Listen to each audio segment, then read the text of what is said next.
A abolição da escravatura ocorreu há mais de um século, mas infelizmente o racismo ainda está longe de ser abolido no país. Assassinatos, exclusão social, pobreza, violência policial e obstétrica, população carcerária. Os dados relativos a estes temas revelam indicadores cruéis para a população negra brasileira.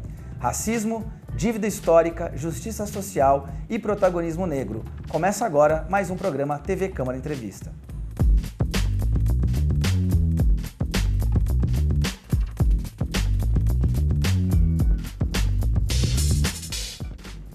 Olá, sejam bem-vindos ao programa TV Câmara Entrevista. Existe racismo no Brasil, ponto. E o próprio Estado reconhece isso, a partir do momento que a sua legislação criminaliza essa prática. No programa de hoje, vamos falar sobre o processo de reconhecimento e enfrentamento do racismo no país. Para conversar com a gente, recebemos aqui hoje a professora do campus de Jacareí, do Instituto Federal de São Paulo, Adriana Ortega.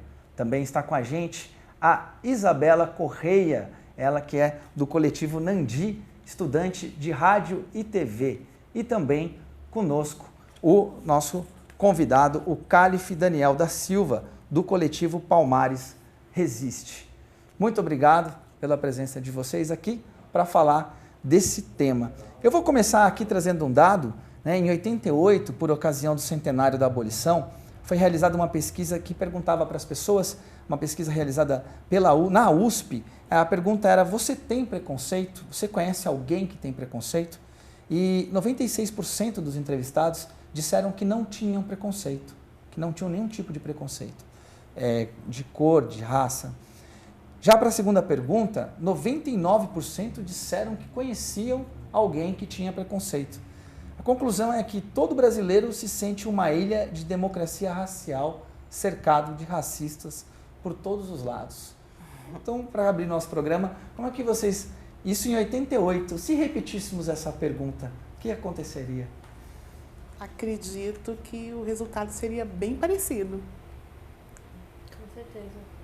Eu acho que é interessante essa pergunta, mas ao mesmo tempo eu vejo também que houve uma banalização muito grande dessa questão racial. Ao mesmo tempo eu vejo que tem uma galera que sabe que é racismo e bate no peito para isso. Eu acho que houve uma banalização muito grande. Você acha que agora, ultimamente? Eu acho que agora, eu acho que com a questão da rede social e essa questão desse anonimato que a rede social proporciona, eu vejo que tem uma galera que talvez não tenha tanta vergonha. Que esse 86%, né, talvez seja uma galera, não, eu não sou, né, eu tenho vergonha 96 que não era. Eu não sou, eu acho que eu tenho uma vergonha de admitir que eu sou. Mas hoje em dia, eu acho que com as redes sociais, tem uma galera que sabe que e bate no peito e fala que tá tudo bem. Eu acho, não sei, eu consigo enxergar isso. Eu acho que, além disso, do que ela falou também, as pessoas elas não reconheciam também pequenas atitudes racistas que hoje em dia a gente reconhece como população negra. Então, antes, o que eles consideravam não ser racismo, hoje em dia a gente aponta como sendo racista. Aí eles já, eu acho que a resposta da pesquisa seria a mesma, mas eu acho que agora que a gente está começando a apontar racismos, pequenos racismos no dia a dia, eu acho que teria uma mudança ou então uma conscientização melhor, assim, maior. Cálife, a gente tem um aumento no caso assim, de denúncias de racismo, ao mesmo tempo em que a gente tem uma conscientização maior, como você está colocando aí, de determinados comportamentos e expressões da própria língua portuguesa que são consideradas racistas. Como que você faz essa métrica? A gente está vivendo numa sociedade mais consciente do racismo e por isso o tema até se torna mais polêmico? Eu acho que também o fato das pessoas começarem a se reconhecer mais, como tanto quanto racistas, como pessoas negras também. Como a gente estava conversando, quando a pessoa ela começa a se reconhecer como negra e ela começa a entender os pequenos atos do racismo no dia a dia, ela vai procurar denunciar. E a questão da pessoa ser um pouquinho mais consciente, eu acho que quem está mais consciente agora é a população que sofre com racismo. A pessoa que ela está praticando racismo, ela está consciente, mas ela ainda está um pouquinho hipócrita. Ela ainda está vivendo nessa ideia de que existe uma democracia racial, de que o país é um país miscigenado e que não existe negro nem branco, é todo mundo brasileiro. Acho que é isso. E tem muita gente, professora, que vai dizer que isso é vitimismo, ou agora essa expressão, infeliz, um tal do mimimi. Como que você vê isso? E eu queria aproveitar também e fazer uma pergunta para os três. Em que momento da tua vida você teve a dimensão da existência do racismo, se você se recorda dessa, quando você tomou essa consciência. Sim, esses usos, né, da língua de modo racista, ou a tentativa de se afastar do racismo, negando a sua existência, é algo que uma escritora de Lisboa fala muito bem, a Draga Quilomba, no livro Memórias da Plantação.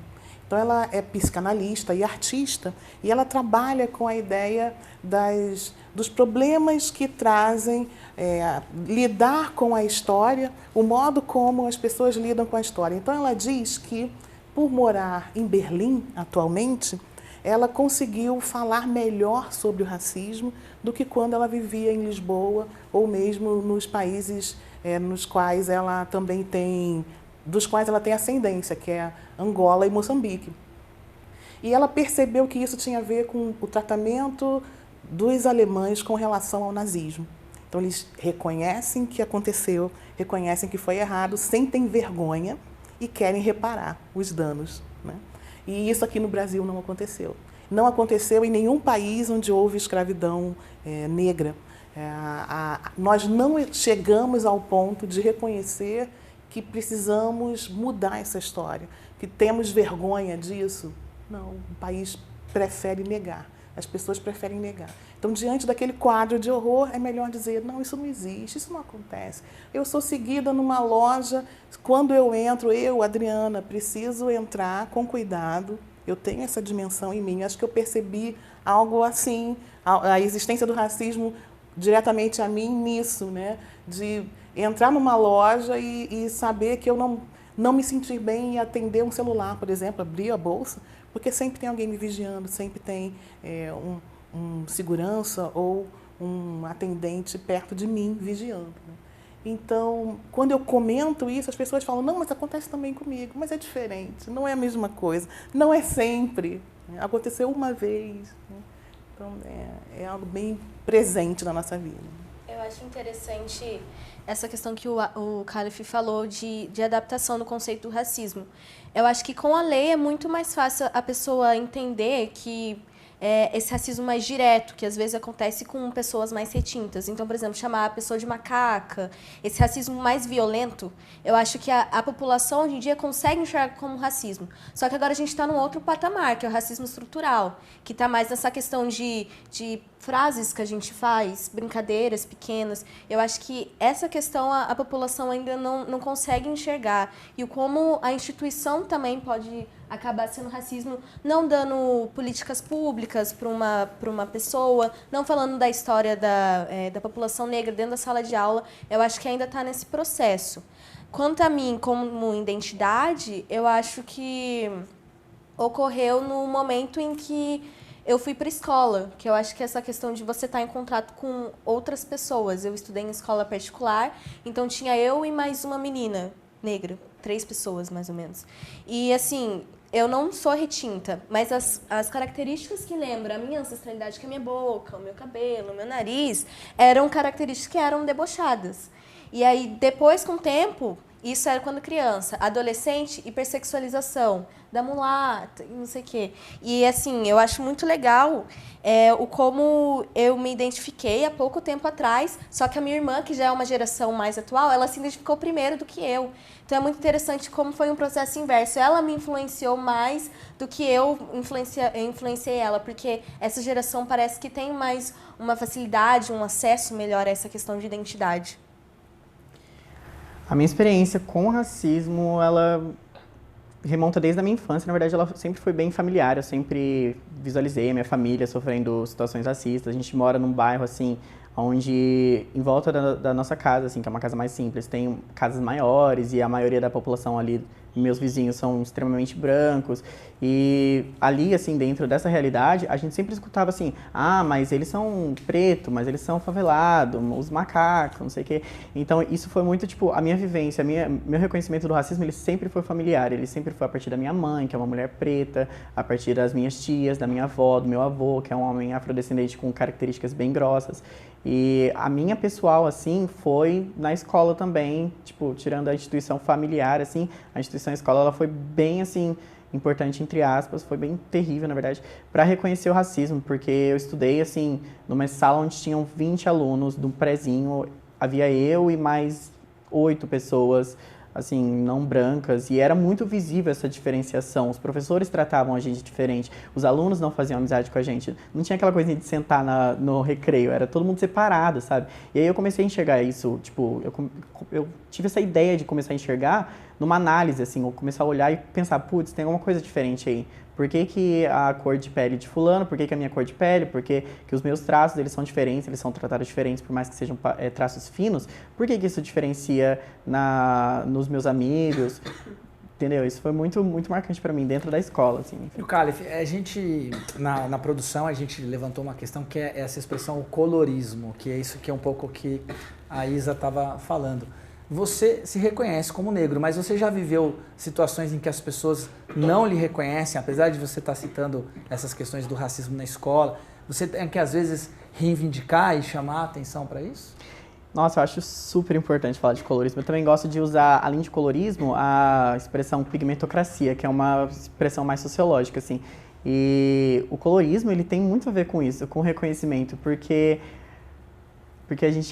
eu sou considerado negro demais para ser branco e branco demais para ser negro, sabe? Aí eu sempre tenho que bater na tecla de que eu não sou pardo, de que eu não sou mulato, até porque mulato é uma palavra extremamente racista. Então eu sempre bato na tecla de que eu sou negro, justamente para combater isso, para combater o racismo que está à minha volta, porque se eu não me reconhecer como pessoa branca, as pessoas, como pessoa negra, as pessoas brancas à minha volta, elas vão apontar para mim. E tem uma frase que eu gosto bastante, que é assim, eles sabem quem somos nós que estamos confusos entre nós. E é exatamente isso. As pessoas que elas são racistas, elas sabem quem são as pessoas para quem elas vão direcionar o racismo. Nós que estamos ali fazendo nessa essa discussão exatamente. de que somos. Exatamente. Nós que estamos ali, que somos o alvo do racismo, a gente fica confuso, mas eles sabem a quem direcionar o racismo, entendeu? Então é melhor a gente se reconhecer e lutar dentro disso e apontar a nossa bandeira e reafirmar a gente como pessoas negras do que eles virem e atacar a gente, tipo, agressivamente, sabe? As minhas experiências com racismo, assim, mais escrachado, mais violento, sempre foi mais suave pelo fato exatamente do colorismo. Por o fato de eu ser uma pessoa com uma pele mais clara, ser uma pessoa não ser retinta, ter traços mais finos. Isso foi muito visível para mim, mas como a maioria da minha família era negra, as minhas amizades, elas são, tanto do Palmares, eu sempre visualizei isso. Mas mesmo assim, num ambiente majoritariamente branco, que a minha escola é majoritariamente branca, é visível, é ainda mais visível. Porque quando eu tô num local onde as pessoas à minha volta, elas são mais retintas que eu, elas têm traços mais grossos, não é visível, eu não sofro. Mas quando eu tô nesse local, é muito mais visível, sabe? As pessoas brancas, elas me tratam diferente. Então eu comecei a perceber isso. Foi aí que eu criei essa minha identidade racial. Foi aí que eu me reconheci quanto pessoa negra. Professora, e a gente ainda tem um outro recorte, que é o de ser uma mulher negra no Brasil. Sim. Sim, essa interseccionalidade, ela também atua aí de uma forma bastante cruel, vamos dizer assim, né? Porque se a gente pega os índices, as informações a respeito de mercado de trabalho, de discrepância entre salários, né? Então, o homem branco recebe um salário e o salário do homem negro é inferior na mesma função. O das mulheres já é inferior, né? Exatamente, o da mulher negra ainda mais. Então, assim, ser mulher negra é complicado no nosso país. A nossa produção levantou para vocês aí, para a gente fazer essa discussão, alguns dados da Pesquisa Nacional por Amostra de Domicílios Contínua de 2018, realizada pelo IBGE. E nós temos também dados do Ministério Público do Trabalho e do Atlas da Violência. Então, aqui é o primeiro dado, né, do IBGE em 2018, a população brasileira na sua formação, 43,1% brancos, 9,3% negros e pardos. E aí tem um dado, né, professor, a gente estava conversando, que os indígenas, os não brancos, eles estão muitas vezes incluídos aí nesses pardos, o que também pode ser problemático, né? Exatamente, nós não temos a informação exata dessa negritude total, né? Se a gente considera esse índice de pardos. É importante também frisar que existem aqueles que não sabem que são negros. É possível ser negro sem saber que é. Essa é a experiência, posso até dizer, da minha família, porque nós somos, até esse nome Ortega, né? Descendentes de de espanhóis. Então, nós sabemos a nossa ascendência europeia, sabemos contar a história da Espanha, mas a história relativa aos negros africanos aqui no Brasil, nós não sabemos. Então, de onde vem a minha avó negra? Não sei.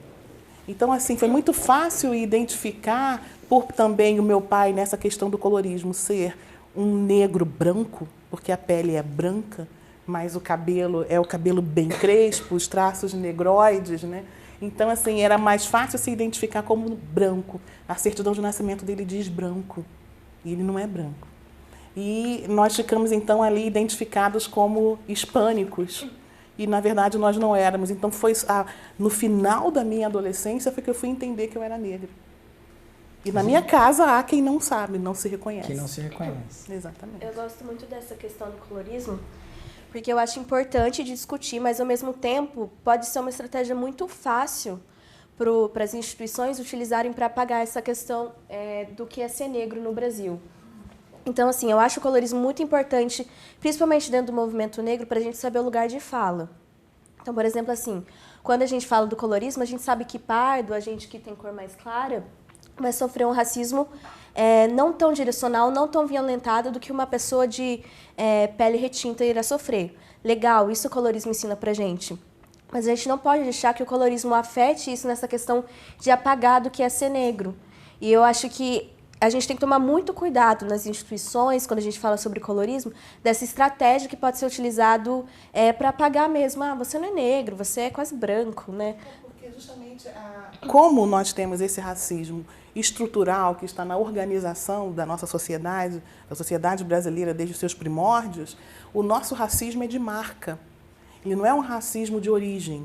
Então, nós podemos... É possível que alguém seja filho de negros, mas se nasceu com a pele branca, não vai sofrer atos racistas, porque nosso racismo não está relacionado à origem, não se investiga a origem dos indivíduos. Agora, aqueles que trazem a marca da negritude, que é principalmente a pele, a cor da pele mais escura, então esses vão sofrer. Então se chama racismo de marca, esse tipo de racismo que nós temos. Meritocracia também, Sim. né? Porque a pessoa que ela é mais clara, nós que somos mais claros, a gente tem mais capital social, né? A gente é reconhecida, a gente tem lugares de privilégio. E as pessoas que são mais distintas, elas não têm esses locais de privilégio, elas não estão nos trabalhos que são privilegiados, o capital social delas é mais diminuído, elas são mais excluídas dos seus locais, elas não têm representatividade. Então, é o que você falou, é perigoso, porque as empresas elas vão usar isso, as instituições elas vão usar isso, porque ou ela não vai colocar uma pessoa de pele retinta, vai colocar uma pessoa de pele mais clara para falar, exatamente, para falar que tem representatividade, ou ela vai te apagar como uma pessoa negra. Ela vai falar assim, mas você não é tão negro. Calma aí, você é claro, você é branco, você tá aqui, você é nosso. Aí às vezes ela vai falar que você não é nosso, você é pardo, você é mulato, vai usar outras expressões para apagar a sua negritude. Isso foi uma coisa que aconteceu muito nesse movimento de cabelo afro. Então, assim, uma representatividade, agora os cabelos afros estão sendo representados. Aí passou um ano, várias marcas legais, geração tombamento, vamos se empoderar. Passou o segundo ano, vamos lá. Cadê a galera afro mesmo, que tem aquele cabelo bem mais crespo, cabelo crespo? Cadê? Cadê a negra retinta? Só tinha mulheres pardas. Não tinha. Então, beleza, a gente tem agora essa representatividade do cabelo, muito legal esse empoderamento. Mas e a galera retinta, cadê? Não tem. Na verdade, se quer aprovar como aceito socialmente o cabelo cacheado, mas não o cabelo crespo. Uhum.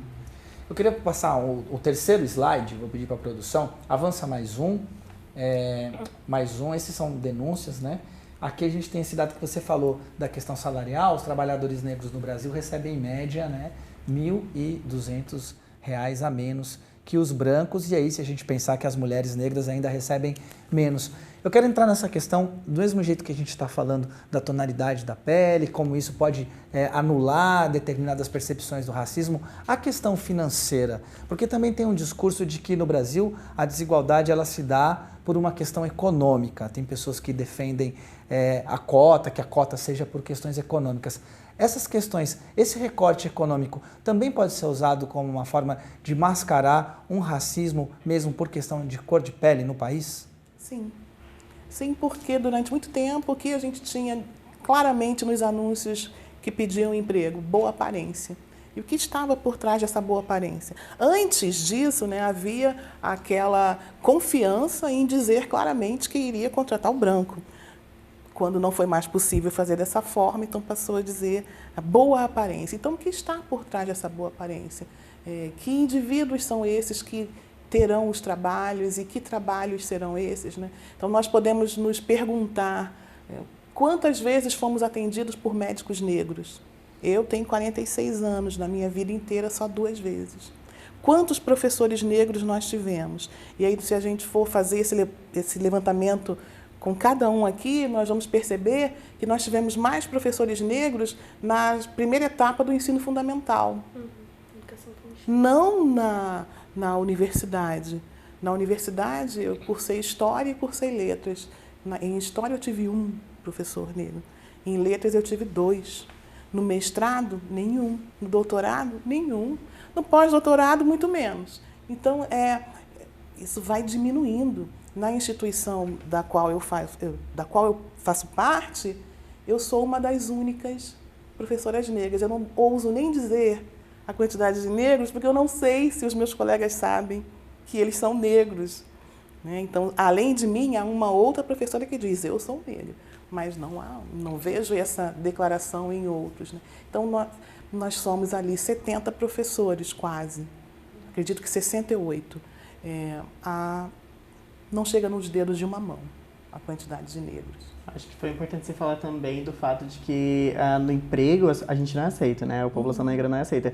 Isso quando ela já não é estigmatizada em empregos de baixo privilégio, Exatamente. né? Tem uma cantora que eu gosto bastante, que é a Isalu, que ela fala numa música dela, Mulheres Negras, que ela fala assim, que ela não... ela sabe que o segurança está seguindo ela e que, na verdade, ela não quer roubar nada. Ela quer parar o sistema que dá a rodo e uru para ela. Porque é a verdade, tipo, o trabalho, a mão de obra negra, ela é estigmatizada. Então, ela só é bem-vinda em trabalho doméstico, em trabalho de limpeza, em locais menos privilegiados. Então, às vezes não consegue nem chegar na entrevista. Cálice, é isso mesmo, porque os nossos corpos são vistos como corpos para servir. Eles não são vistos como corpos que podem desempenhar outras funções. Nós fomos educados, e eu digo assim, nós, porque é o país, é a nação, é a sociedade. Nós fomos educados para reconhecer inteligência em brancos, não em negros. Eu acho que essa questão de reconhecer a inteligência em branco e não em negros é muito interessante quando a gente fala sobre representatividade, essa questão de colocar as pessoas dentro da faculdade. Todas as vezes que a gente vai direcionar esse debate sobre o negro, principalmente quando vem de pessoas brancas, é sempre assim, vamos falar sobre a cultura negra, sobre coisa negra. E a gente não percebe que isso acaba meio que definindo que a cultura branca, então, é a geral. Sendo que, às vezes, é o contrário, né? Eu acho que o brasileiro não entende atualmente que a gente nasceu da população negra, né? Eu acho que esse é um problema. E outra coisa também é essa questão de representatividade. Quando você falou assim, a gente tem por economia, como que é? Mas se uma pessoa, se eu não vejo uma mulher negra médica, se eu não vejo um cara negro advogado, como que uma criança ou uma adolescente vai pensar que aquilo lá é o lugar dele? Não tem como, é possível, não tem como a gente ser o que a gente nunca não viu. E eu acho que isso é em todas as partes, desde a parte da faculdade, desde a parte de mídia mesmo. Eu acho que isso afeta muito nessa questão econômica, do que a pessoa vai escolher ser se não tem representatividade no que talvez ela poderia ser ou querer, né? Tá joia. A gente vai para um breve intervalo, daqui a pouquinho a gente vai continuar conversando aqui com os nossos convidados. Nós vamos falar sobre cota, Dia da Consciência Negra e outros temas.